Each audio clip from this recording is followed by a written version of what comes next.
ایسی پوری کرنے دی جائے. ٹھیک. بہرحال پانچویں چیز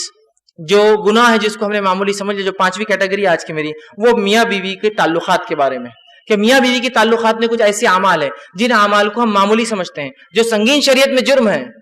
کبھی کبھار لگتا ہے یار یہ بہائی تو نہیں جو بات کہی جا رہی، یہ بہائی نہیں ہے، یہ شریعت کا علم ہے. اگر میں اپنی خواہش کی بنیاد پر آپ سے کہوں گا تو یہ بہائی ہے، لیکن شریعت کا علم اور ایک حرام چیز سے بچنے کے لیے بات کہی جا رہی ہے. جو نبی اکرم صلی اللہ علیہ وسلم جو سب سے زیادہ پاک باز، سب سے زیادہ باحیا شخصیت تھے، ان کے منہ سے اور ان کے زبان سے نکلے ہوئے الفاظ ہے یہ، تاکہ امت اس گناہ سے بچ جائے. اس اعتبار سے میں بھی یہ باتوں کو رکھ رہا ہوں. ٹھیک ہے. تو پہلا گناہ جس چیز کو معمولی سمجھا جاتا ہے ہمارے سماج میں میاں بیوی کے تعلقات میں، وہ یہ ہے کہ جو ہے بیوی کا اپنے شوہر کو ہم بستری سے انکار کرنا، اپنے شوہر کو اپنے نزدیک آنے سے انکار کرنا. نبی اکرم صلی اللہ علیہ وسلم نے جامع صغیر کے اندر یہ روایت آتی ہے، آپ نے فرمایا جب شوہر اپنے بیوی کو بلائے، ہم بستری کے لیے بلائے، تو عورت پر واجب ہے کہ وہ فوراً اس کی بات مان لے، سوائے شرعی عذر کے وہ انکار کر سکتی. شرعی عذر،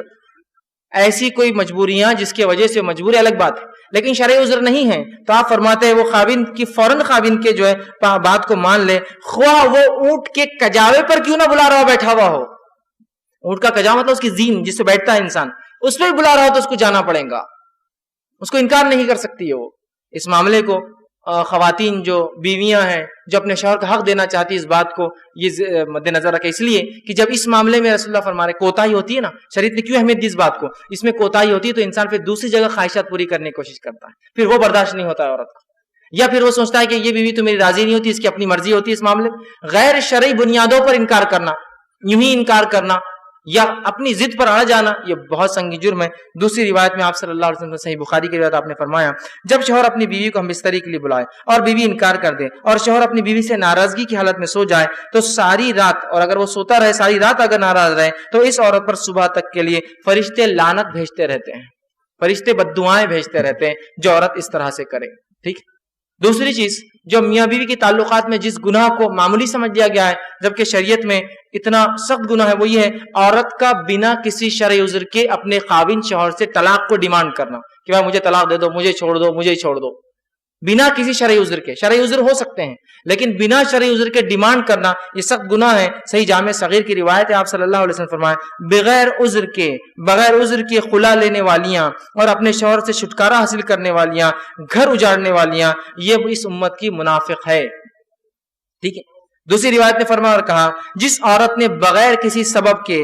جو ہے اپنے خاوند سے طلاق طلب کی اس پر جہنم واجب اور یہ جنت کی خوشبو نہیں سونگیں گی. بنا شرعی عذر کے، بس چھوٹی موٹی باتیں پسند نہیں آ رہا، اس کی انکم بہت کم اور چھوڑ رہی ہے، یہ شرعی عذر نہیں ہے. ہماری بہنوں کو چاہیے کہ اس بات کو بہت سنگینی سے لے. والدین کو چاہیے اپنے بچیوں کو سمجھائے کہ چھوٹی موٹی باتوں پر جو اپنے بیٹیوں کو نہ بٹھا لے. ڈیمانڈ کر رہے ہیں آپ، کتنی بری بات ہے، طلاق شوہر کا حق ہے اور آپ بیٹی ڈیمانڈ کرتی ہے، شرعی عذر بھی نہیں ہے اس کے پیچھے. تو یہ بڑی اہم چیز ہے، یاد رکھیں، اس بات کو سمجھنی ضروری. تیسرا گناہ جو میاں بیوی کے تعلقات میں ہوتا ہے اس کو معمولی سمجھ لیا گیا ہے اور اس کے تعلق سے اتنی سخت وعید ہے حدیث میں کہ جس کی کوئی انتہا نہیں، وہ ہے حالت حیض کے اندر بیوی سے ہم بستری کرنا یا ایسی جگہ پہ ہم بستری کرنا جو غیر فطری ہے پیچھے کے حصے میں. آپ صلی اللہ علیہ وسلم فرمایا، جامع ترمذی کی روایت حدیث کے الفاظ تو ذرا غور کیجئے، جس شخص نے حیض والی عورت سے ہم بستری کی یا عورت کے پیچھے دبر میں جمع کیا یا کاہن یا نجومی کے پاس گیا اور اس کی بات کی تصدیق کی، اس نے اس چیز کا انکار کیا جو محمد صلی اللہ علیہ وسلم پر نازل ہوئی. وہ ایک شریعت کا منکر ہے، اس شریعت کا اس نے انکار کیا جس نے وہ عمل کیا. اس کے لیے کفارہ شریعت نے باندھا ہے، بہت سخت جرم ہے، لیکن لوگ اس کو سمجھ ہی نہیں پا رہے یا یہ تعلیم شاید حاصل کر ہی نہیں رہے، اس بات کو سمجھ ہی نہیں رہے کہ نکاح جب کریں تو اس سے پہلے اس کے تعلق سے، اس کے آداب، اس کے تعلق سے تمام معاملات کو سیکھا جائے. دنیا کی تمام چیزوں کے اندر ٹریننگ پروگرامز ہوتے ہیں، سب چیزوں کو سیکھا جا رہا ہے،